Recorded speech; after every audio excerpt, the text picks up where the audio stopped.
Recording by Christoph. Duel on Syrtis by Poul Anderson. The night whispered the message. Over the many miles of loneliness it was borne, carried on the wind, rustled by the half-sentient lichens and the dwarfed trees, murmured from one to another of the little creatures that huddled under crags, in caves, by shadowy dunes. In no words, but in a dim pulsing of dread which echoed through Krieger's brain, the warning ran.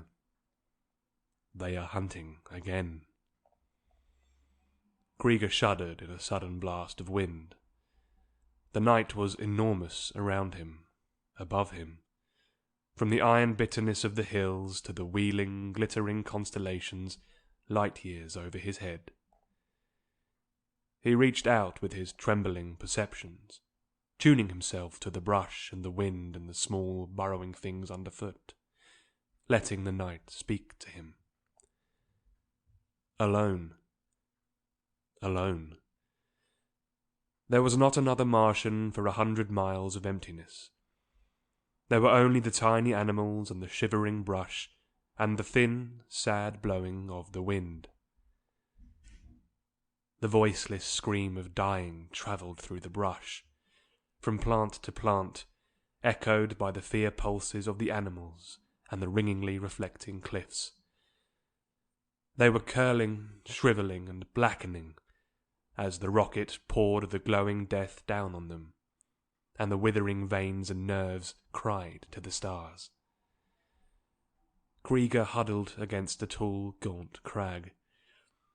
His eyes were like yellow moons in the darkness, cold with terror and hate, and a slowly gathering resolution.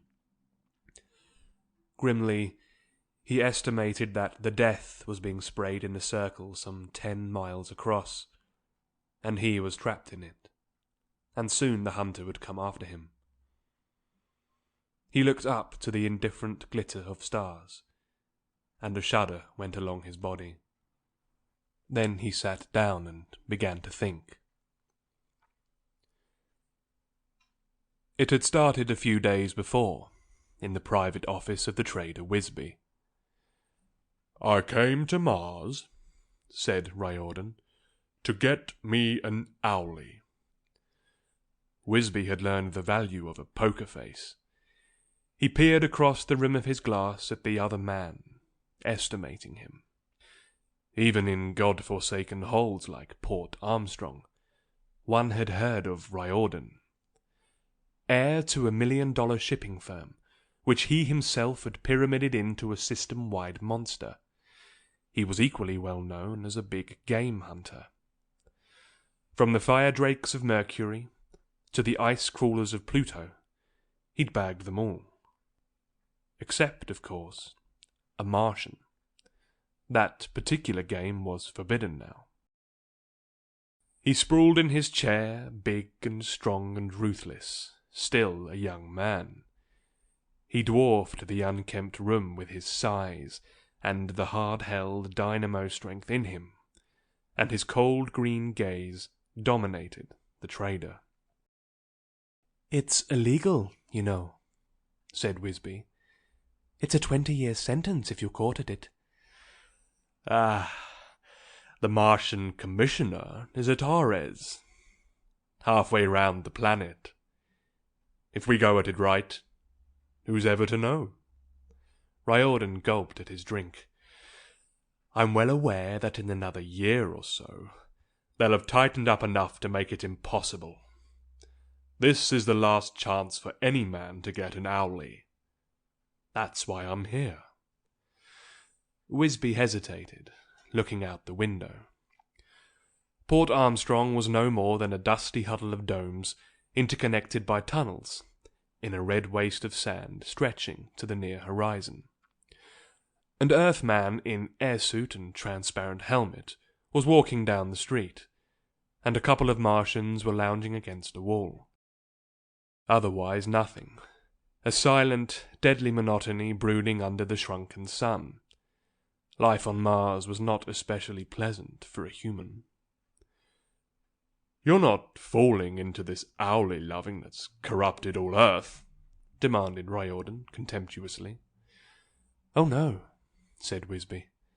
"I keep them in their place around my post. But times are changing.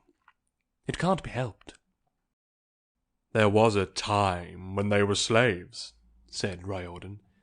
"Now those old women on Earth want to give 'em the vote." He snorted. "Well, times are changing," repeated Wisby mildly. "When the first humans landed on Mars 100 years ago, Earth had just gone through the hemispheric wars. The worst wars man had ever known. They damned near wrecked the old ideas of liberty and equality. People were suspicious and tough. They'd had to be, to survive. They weren't able to empathize the Martians, or whatever you call it. Not able to think of them as anything but intelligent animals. And Martians made such useful slaves. They need so little food or heat or oxygen. They can even live 15 minutes or so without breathing at all. And the wild Martians made fine sport. Intelligent game that could get away as often as not, or even manage to kill the hunter. "I know," said Riordan. "That's why I want to hunt one. It's no fun if the game doesn't have a chance." "It's different now," went on Wisby. "Earth has been at peace for a long time. The liberals have gotten the upper hand. Naturally, one of their first reforms was to end Martian slavery." Riordan swore. The forced repatriation of Martians working on his spaceships had cost him plenty. "I haven't time for your philosophizing," he said. "If you can arrange for me to get a Martian, I'll make it worth your while." "How much worth it?" asked Wisby. They haggled for a while before settling on a figure. Riordan had bought guns and a small rocket boat, but Wisby would have to supply radioactive material, a hawk, and a rockhound. Then he had to be paid for the risk of legal action, though that was small. The final price came high. "Now, where do I get my Martian?" inquired Riordan. He gestured at the two in the street. "Catch one of them and release him in the desert?" It was Wisby's turn to be contemptuous. "One of them? Ha! Town loungers! A city dweller from Earth would give you a better fight." The Martians didn't look impressive. They stood only some 4 feet high on skinny, claw-footed legs, and the arms, ending in bony, four-fingered hands, were stringy. The chests were broad and deep, but the waists were ridiculously narrow. They were viviparous, warm-blooded, and suckled their young, but grey feathers covered their hides. The round, hook-beaked heads with huge amber eyes and tufted feather ears showed the origin of the name Owlie. They wore only pouched belts and carried sheath knives. Even the liberals of Earth weren't ready to allow the natives modern tools and weapons. There were too many old grudges. "The Martians always were good fighters," said Riordan. "They wiped out quite a few Earth settlements in the old days." "The wild ones," agreed Wisby. "But not these. They're just stupid labourers, as dependent on our civilization as we are. You want a real old-timer, and I know where one's to be found." He spread a map on the desk. "See, here in the Rafnian Hills, about 100 miles from here, these Martians live a long time, maybe 2 centuries, and this fellow Krieger has been around since the first Earthmen came. He led a lot of Martian raids in the early days, but since the general amnesty and peace, he's lived all alone up there, in one of the old ruined towers. A real old-time warrior who hates Earthmen's guts. He comes here once in a while with furs and minerals to trade, so I know a little about him." Wisby's eyes gleamed savagely. "You'll be doing us all a favour by shooting the arrogant bastard. He struts around here as if the place belonged to him. And he'll give you a run for your money." Riordan's massive dark head nodded in satisfaction. The man had a bird and a rockhound. That was bad. Without them, Krieger could lose himself in the labyrinth of caves and canyons and scrubby thickets, but the hound could follow his scent, and the bird could spot him from above. To make matters worse, the man had landed near Krieger's tower. The weapons were all there. Now he was cut off, unarmed and alone, save for what feeble help the desert life could give. Unless he could double back to the place somehow. But meanwhile, he had to survive. He sat in a cave looking down past a tortured wilderness of sand and bush and wind-carved rock, miles in the thin clear air to the glitter of metal where the rocket lay. The man was a tiny speck in the huge barren landscape, a lonely insect crawling under the deep blue sky. Even by day the stars glistened in the tenuous atmosphere. Weak pallid sunlight spilled over the rocks, tawny and orcherous and rust-red, over the low dusty thorn bushes and the gnarled little trees, and the sand that blew faintly between them. Equatorial Mars. Lonely or not, the man had a gun that could spang death clear to the horizon, and he had his beasts. And there would be a radio in the rocket boat for calling his fellows. And the glowing death ringed them in, a charmed circle which Krieger could not cross, without bringing a worse death on himself than the rifle would give. Or was there a worse death than that? To be shot by a monster, and have his stuffed hide carried back as a trophy for fools to gape at. The iron pride of his race rose in Krieger, hard and bitter and unrelenting. He didn't ask much of life these days. Solitude in his tower to think the long thoughts of a Martian, and create the small exquisite artworks which he loved. The company of his kind at the gathering season, grave ancient ceremony and acrid merriment, and the chance to beget and rear sons. An occasional trip to the earthling settling for the metal goods and the wine, which were the only valuable things they had brought to Mars. A vague dream of raising his folk to a place where they could stand as equals before all the universe. No more. And now they would take even this from him.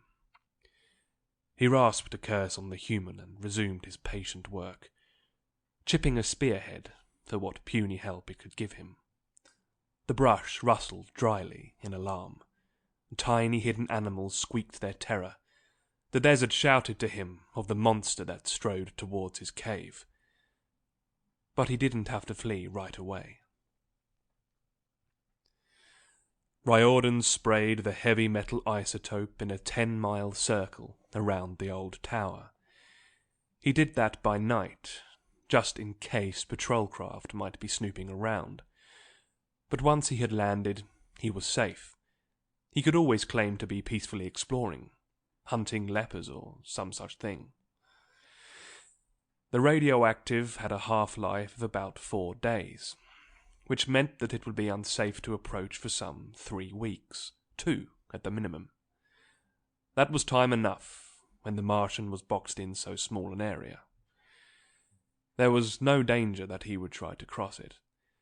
The Owlies had learnt what radioactivity meant back when they fought the humans, and their vision, extending well into the ultraviolet, made it directly visible to them through its fluorescence, to say nothing of the wholly unhuman extra senses they had. No, Krieger would try to hide, and perhaps to fight, and eventually he'd be cornered. Still, there was no use taking chances. Riordan set a timer on the boat's radio. If he didn't come back within 2 weeks to turn it off, it would emit a signal which Wisby would hear, and he'd be rescued. He checked his other equipment. He had an air suit designed for Martian conditions, with a small pump operated by a power beam from the boat to compress the atmosphere sufficiently for him to breathe it. The same unit recovered enough water from his breath so that the weight of supplies for several days was, in Martian gravity, not too great for him to bear. He had a .45 rifle built to shoot in Martian air. That was heavy enough for his purposes. And, of course, compass and binoculars and sleeping bag. Pretty light equipment, but he preferred a minimum anyway. For ultimate emergencies, there was the little tank of suspensine. By turning a valve, he could release it into his air system. The gas didn't exactly induce suspended animation, but it paralyzed efferent nerves and slowed the overall metabolism, to a point where a man could live for weeks on one lungful of air. It was useful in surgery, and had saved the life of more than one interplanetary explorer, whose oxygen system went RE. But Riordan didn't expect to have to use it. He certainly hoped he wouldn't. It would be tedious to lie, fully conscious for days, waiting for the automatic signal to call Wisby. He stepped out of the boat and locked it. No danger that the owlie would break in, if he should double back. It would take Tordonite to crack that hole. He whistled to his animals. They were native beasts, long ago domesticated by the Martians, and later by man.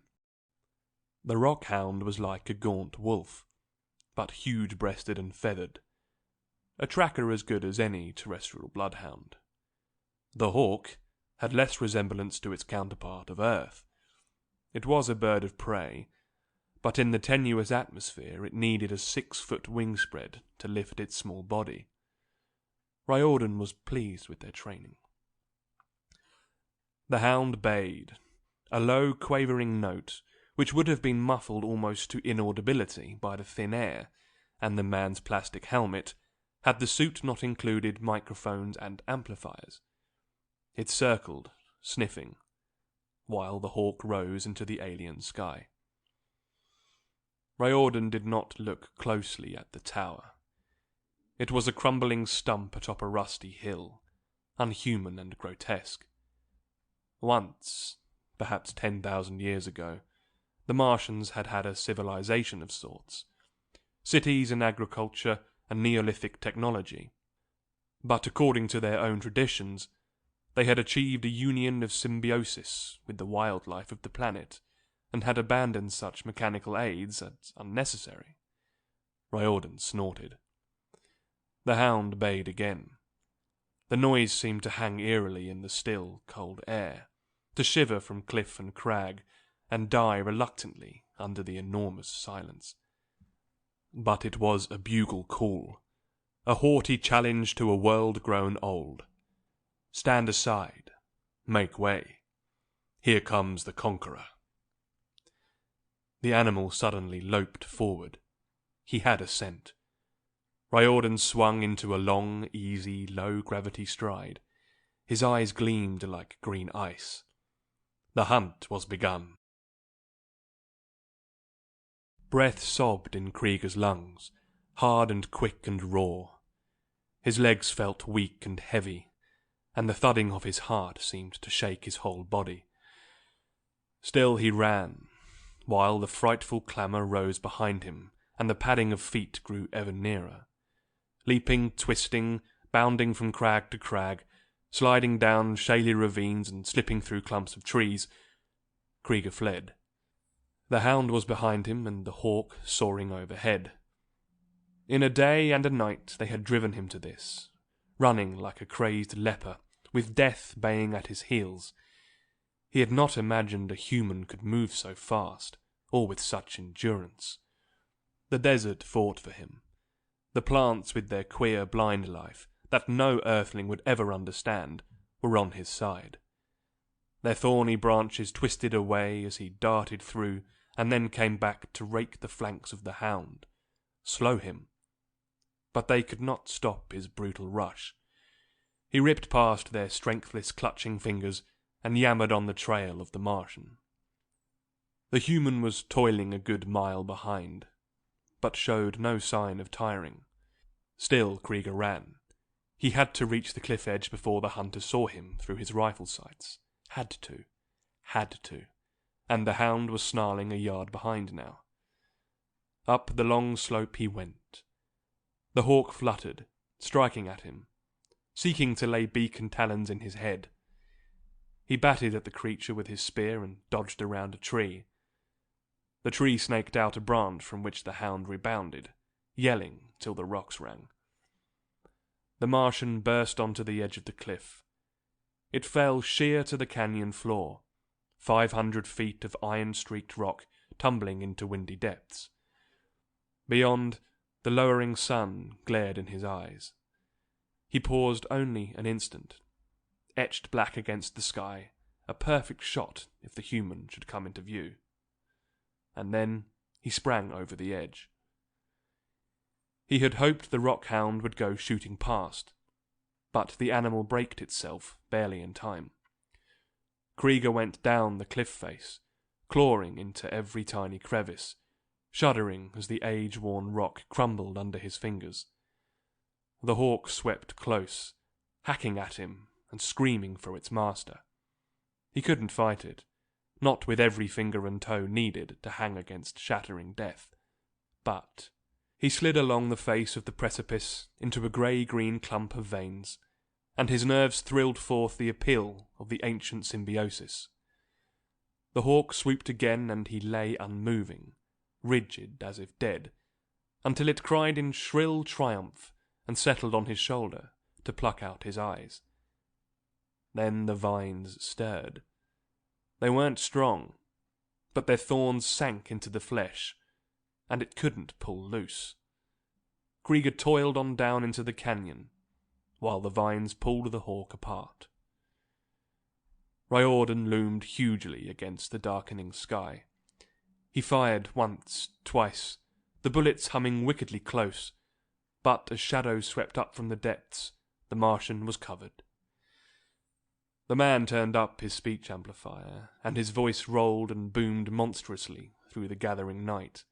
Thunder, such as dry Mars had not heard for millennia. "Score one for you! But it isn't enough. I'll find you!" The sun slipped below the horizon, and night came down like a falling curtain. Through the darkness, Krieger heard the man laughing. The old rocks trembled with his laughter. Riordan was tired with the long chase, and the niggling insufficiency of his oxygen supply. He wanted a smoke and hot food, and neither was to be had. Oh, well, he'd appreciate the luxuries of life all the more when he got home, with the Martian's skin. He grinned as he made camp. The little fellow was a worthwhile quarry, that was for damn sure. He'd held out for 2 days now, in a little 10-mile circle of ground, and he'd even killed the hawk. But Riordan was close enough to him now, so that the hound could follow his spoor, for Mars had no watercourses to break a trail, so it didn't matter. He lay watching the splendid night of stars. It would get cold before long, unmercifully cold. But his sleeping bag was a good enough insulator to keep him warm, with the help of solar energy stored during the day by its Gergen cells. Mars was dark at night, its moons of little help. Phobos a hurtling speck, Deimos merely a bright star. Dark and cold and empty. The rockhound had burrowed into the loose sand nearby, but it would raise the alarm if the Martian should come sneaking near the camp. Not that that was likely. He'd have to find shelter somewhere too, if he didn't want to freeze.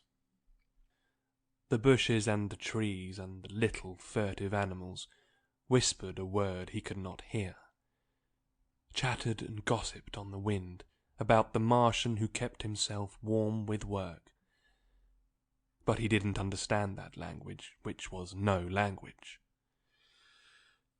Drowsily, Riordan thought of past hunts. The big game of earth, lion and tiger and elephant and buffalo and sheep on the high sun blazing peaks of the Rockies, rainforests of Venus, and the coughing roar of a many-legged swamp monster crashing through the trees to the place where he stood waiting. Primitive throb of drums in a hot, wet night, chant of beaters dancing around a fire, scramble along the hell plains of Mercury with a swollen sun licking against his puny insulating suit, the grandeur and desolation of Neptune's liquid gas swamps, and the huge blind thing that screamed and blundered after him. But this was the loneliest and strangest and perhaps most dangerous hunt of all, and on the account the best. He had no malice towards the Martian. He respected the little being's courage as he respected the bravery of the other animals he had fought. Whatever trophy he brought home from this trace would be well earned. The fact that his success would have to be treated discreetly didn't matter. He hunted less for the glory of it, though he had to admit he didn't mind the publicity, than for love. His ancestors had fought under one name or another: Viking, Crusader, mercenary, rebel, patriot, whatever was fashionable at the moment. Struggle was in his blood, and in these degenerate days there was little to struggle against, save what he hunted. Well, tomorrow. He drifted off to sleep. He woke in the short grey dawn, made a quick breakfast, and whistled his hound to heel. His nostrils dilated with excitement, a high keen drunkenness that sang wonderfully within him. Today. Maybe today. They had to take a roundabout way down into the canyon, and the hound cast about for an hour before he picked up the scent. Then the deep-voiced cry rose again, and they were off, more slowly now, for it was a cruel, stony trail. The sun climbed high as they worked along the ancient riverbed.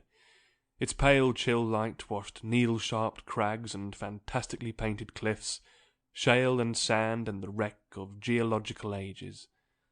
The low harsh brush crunched under the man's feet, writhing and crackling its impotent protest. Otherwise it was still, a deep and taut and somehow waiting stillness. The hound shattered the quiet with an eager yelp and plunged forward. Hot scent.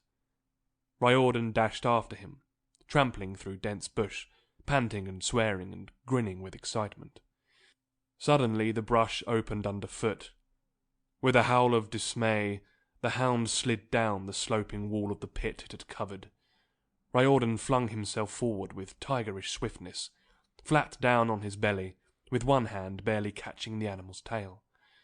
The shock almost pulled him into the hole too. He wrapped one arm around a bush that clawed at his helmet and pulled the hound back. Shaking, he peered into the trap. It had been well made, about 20 feet deep, with walls as straight and narrow as the sand would allow, and skilfully covered with brush. Planted in the bottom were 3 wicked-looking flint spears. Had he been a shade less quick in his reactions, he would have lost the hound and perhaps himself. He skinned his teeth in a wolf grin and looked around. The owlie must have worked all night on it. Then he couldn't be far away, and he'd be very tired. As if to answer his thoughts, a boulder crashed down from a nearer cliff wall. It was a monster, but a falling object on Mars had less than half the acceleration it does on Earth. Riordan scrambled aside as it boomed onto the place where he had been lying. "Come on!" he yelled, and plunged toward the cliff. For an instant a grey form loomed over the edge, hurled a spear at him. Riordan snapped a shot at it, and it vanished. The spear glanced off the tough fabric of his suit, and he scrambled up a narrow ledge to the top of the precipice. The Martian was nowhere in sight, but a faint red trail led into the rugged hill country. Winged him, by God! The hound was slower in negotiating the shale-covered trail. His own feet were bleeding when he came up. Riordan cursed him, and they set out again. They followed the trail for a mile or two, and then it ended. Riordan looked around the wilderness of trees and needles which blocked view in any direction. Obviously, the owlie had backtracked and climbed up one of those rocks, from which he could take a flying leap to some other point. But which one? Sweat, which he couldn't wipe off, ran down the man's face and body. He itched intolerably, and his lungs were raw from grasping at the dole of air. But still he laughed in gusty delight. What a chase! What a chase! Krieger lay in the shadow of a tall rock and shuddered with weariness. Beyond the shade, the sunlight danced in what to him was a blinding, intolerable dazzle, hot and cruel and life-hungry, hard and bright as the metal of the conquerors. It had been a mistake to spend priceless hours when he might have been resting, working on that trap. It hadn't worked, and he might have known that it wouldn't. And now he was hungry, and thirst was like a wild beast in his mouth and throat, and still they followed him. They weren't far behind now. All this day they had been dogging him. He had never been more than half an hour ahead. No rest, no rest. A devil's hunt through a tormented wilderness of stone and sand, and now he could only wait for the battle with an iron burden of exhaustion laid on him. The wound in his side burned. It wasn't deep, but it had cost him blood and pain, and a few minutes of catnapping he might have snatched. For a moment the warrior Krieger was gone, and a lonely, frightened infant sobbed in the desert silence. Why can't they let me alone? A low, dusty green bush rustled. A sand runner piped in one of the ravines. They were getting close. Wearily, Krieger scrambled up on top of the rock and crouched low. He had backtracked to it. They should by rights go past him towards his tower. He could see it from here, a low yellow ruin worn by the winds of millennia. There had only been time to dart in, snatch a bow and a few arrows and an axe. Pitiful weapons. The arrows could not penetrate the Earthman's suit, when there was only a Martian's thin grasp to draw the bow, and even with a steel head, the axe was a small and feeble thing. But it was all he had, and his few little allies of a desert, which fought only to keep its solitude. Repatriated slaves had told him of the Earthling's power. Their roaring machines filled the silence of their own deserts, gouged the quiet face of their own moon, shook the planets with a senseless fury of meaningless energy. They were the conquerors, and it never occurred to them that an ancient peace and stillness could be worth preserving. Well, he fitted an arrow to the string and crouched in the silent, flimmering sunlight, waiting. The hound came first, yelping and howling. Krieger drew the bow as far as he could, but the human had to come near first. There he came, running and bounding over the rocks, rifle in hand, and restless eyes shining with taut green light, closing in for the death. Krieger swung softly around. The beast was beyond the rock now, the Earthman almost below it. The bow twanged. With a savage thrill, Krieger saw the arrow go through the hound, saw the creature leap in the air and roll over and over, howling and biting at the thing in its breast. Like a grey thunderbolt, the Martian launched himself off the rock, down at the human. If his axe could shatter the helmet. He struck the man, and they went down together. Wildly, the Martian hewed. The axe glanced off the plastic. He hadn't had room for a swing. Riordan roared and lashed out with a fist. Resting, Krieger rolled backward. Riordan snapped a shot at him. Krieger turned and fled. The man got to one knee, sighting carefully on the grey form that streaked up the nearest slope. A little sand snake darted up the man's leg and wrapped about his wrist. Its small strength was just enough to pull the gun aside. The bullet screamed past Krieger's ear as he vanished into a cleft. He felt the thin death agony of the snake as the man pulled it loose and crushed it underfoot. Somewhat later, he heard a dull boom echoing between the hills. The man had gotten explosives from his boat and blown up the tower. He had lost his axe and bow. Now he was utterly weaponless, without even a place to retire for a last stand. And the hunter would not give up. Even without his animals, he would follow, more slowly, but as relentlessly as before. Krieger collapsed on a shelf of rock. Dry sobbing racked his thin body, and the sunset wind cried with him. Presently he looked up, across a red and yellow immensity to the low sun. Long shadows were creeping over the land, peace and stillness for a brief moment before the iron cold of night closed down. Somewhere the soft trill of a sandrunner echoed between low wind-worn cliffs, and the brush began to speak, whispering back and forth in its ancient wordless tongue. The desert, the planet, and its wind and sand under the high cold stars, the clean open land of silence and loneliness, and a destiny which was not man's, spoke to him. The enormous oneness of life on Mars, drawn together against the cruel environment, stirred in his blood. As the sun went down and the stars blossomed forth in awesome frosty glory, Krieger began to think again. He did not hate his persecutor, but the grimness of Mars was in him. He fought the war of all, which was old and primitive, and lost in its own dreams against the alien as the desecrator. It was as ancient and pitiless as life, that war, and each battle won or lost meant something, even if no one ever heard of it. "You do not fight alone," whispered the desert. "You fight for all Mars, and we are with you." Something moved in the darkness, a tiny warm form running across his hand, a little feathered mouse-like thing that burrowed under the sand and lived its small fugitive life, and was glad in its own way of living. But it was a part of a world, and Mars has no pity in its voice. Still, a tenderness was within Krieger's heart, and he whispered gently in the language that was not a language. "You will do this for us. You will do it, little brother." Riordan was too tired to sleep well. He had lain awake for a long time, thinking, and that is not good for a man alone in the Martian hills. So now the rockhound was dead too. It didn't matter. The owlie wouldn't escape.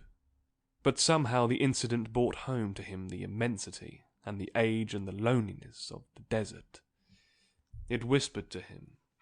The brush rustled and something wailed in the darkness, and the wind blew with a wild, mournful sound over faintly starlit cliffs, and it was as if they all somehow had a voice, as if the whole world muttered and threatened him in the night. Dimly, he wondered if man would ever subdue Mars, if the human race had not finally run across something bigger than itself. But that was nonsense. Mars was old and worn out and barren, dreaming itself into a slow death. The tramp of human feet, shouts of men and roar of sky-storming rockets were waking it, but to a new destiny, to man's. When Ares lifted its hard spires above the hills of Syrtis, where then were the ancient gods of Mars? It was cold, and the cold deepened as the night wore on. The stars were fire and ice, glittering diamonds in the deep crystal dark. Now and then he could hear a faint snapping, borne through the earth, as rock or tree split open. The wind laid itself to rest. Sound froze to death. There was only one hard, clear starlight falling through the space to shatter on the ground. Once something stirred. He woke from a restless sleep and saw a small thing skittering towards him. He groped for the rifle beside his sleeping bag, then laughed harshly. It was only a sandmouse. But it proved that the Martian had no chance of sneaking up on him while he rested. He didn't laugh again. The sound had echoed too hollowly in his helmet. With the clear, bitter dawn, he was up. He wanted to get the hunt over with. He was dirty and unshaven inside the unit, sick of iron rations pushed through the airlock, stiff and sore with exertion. Lacking the hound, which he'd had to shoot, tracking would be slow. But he didn't want to go back to Port Armstrong for another. No. Hell take that Martian. He'd have the devil's skin soon. Breakfast and a little moving made him feel better. He looked with a practiced eye for the Martian's trail. There was sand and brush over everything. Even the rocks had a thin coating of their own erosion. The owlie couldn't cover his tracks perfectly. If he tried, it would slow him too much. Riordan fell into a steady jog. Noon found him on higher ground, rough hills with gaunt needles of rock reaching yards into the sky. He kept going, confident of his own ability to wear down the quarry. He'd run deer to earth back home, day after day, until the animal's heart broke and it waited, quivering for him to come. The trail looked clear and fresh now. He tensed with the knowledge that the Martian couldn't be far away. Too clear. Could this be bait for another trap? He hefted the rifle and proceeded more warily. But no, there wouldn't have been time. He mounted a high ridge and looked over the grim, fantastic landscape. Near the horizon he saw a blackened strip, the border of his radioactive barrier. The Martian couldn't go further, and if he doubled back, Riordan would have an excellent chance of spotting him. He tuned up his speaker and let his voice roar into the stillness. "Come out, owlie! I'm going to get you! You might as well come out now and be done with it!" The echoes took it up, flying back and forth between the naked crags, trembling and shivering under the brassy arch of sky. Come out, come out, come out. The Martian seemed to appear from thin air, a grey ghost rising out of the jumbled stones, and standing poised not 20 feet away. For an instant the shock of it was too much. Riordan gaped in disbelief. Krieger waited, quivering ever so faintly, as if he were a mirage. Then the man shouted and lifted his rifle. Still the Martian stood there, as if carved in grey stone, and with a shock of disappointment, Riordan thought that he had, after all, decided to give himself to an inevitable death. Well, it had been a good hunt. "So long," whispered Riordan, and squeezed the trigger. Since the sandmouse had crawled into the barrel, the gun exploded. Riordan heard the roar and saw the barrel peel open like a rotten banana. He wasn't hurt, but as he staggered back from the shock, Krieger lunged at him. The Martian was 4 feet tall and skinny and weaponless, but he hit the earthling like a small tornado. His legs wrapped around the man's waist, and his hands got to work on the air hose. Riordan went down under the impact. He snarled tigerishly and fastened his hands on the Martian's narrow throat. Krieger snapped futilely at him with his beak. They rolled over in a cloud of dust. The brush began to chatter excitedly. Riordan tried to break Krieger's neck. The Martian twisted away, bored in again. With a shock of horror, the man heard the hiss of escaping air as Krieger's beak and his fingers finally worried the air hose loose. An automatic valve clamped shut, but there was no connection with the pump now. Riordan cursed and got his hands about the Martian's throat again. Then he simply lay there, squeezing, and not all Krieger's writhing and twistings could break that grip. Riordan smiled sleepily and held his hands in place. After 5 minutes or so, Krieger was still, Riordan kept right on throttling him for another 5 minutes, just to make sure. Then he let go and fumbled at his back, trying to reach the pump. The air in his suit was hot and foul. He couldn't quite reach around to connect the hose to the pump. Poor design, he thought vaguely. But then, these air suits weren't meant for battle armor. He looked at the slight, silent form of the Martian. A faint breeze ruffled the grey feathers. What a fighter the little guy had been. He'd be the pride of the trophy room back on Earth. Let's see now. He unrolled his sleeping bag and spread it carefully out. He'd never make it to the rocket with what air he had, so it was necessary to let the suspense sign into his suit. But he'd have to get inside the bag, lest the night freeze his blood solid. He crawled in, fastening the flaps carefully, and opened the valve on the suspense sign tank. Lucky he had it, but then, a good hunter thinks of everything. He'd get awfully bored, lying here till Wisby caught the signal in 10 days or so and came to find him, but he'd last. It would be an experience to remember. In this dry air, the Martian's skin would keep perfectly well. He felt the paralysis creep up on him, the waning of heartbeat and lung action. His senses and mind were still alive, and he grew aware that complete relaxation has its unpleasant aspects. Oh, well, he'd won.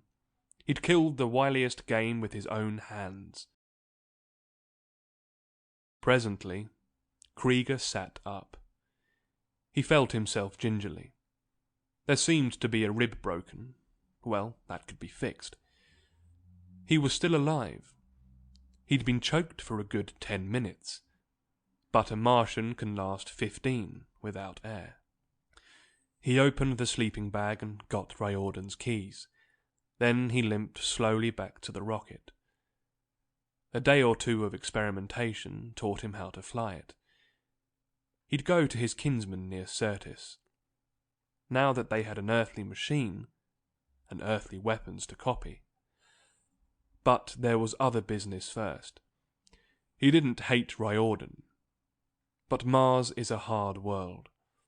He went back and dragged the Earthling into a cave, and hid him beyond all possibility of human search parties finding him.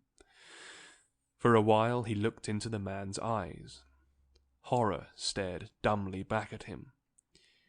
He spoke slowly in halting English. For those you killed, and for being a stranger on a world that does not want you, and against the day when Mars is free, I leave you.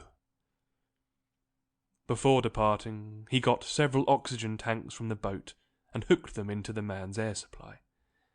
That was quite a bit of air for one in suspended animation. Enough to keep him alive for 1,000 years. End of Duel on Syrtis by Poul Anderson. Recording by Christoph.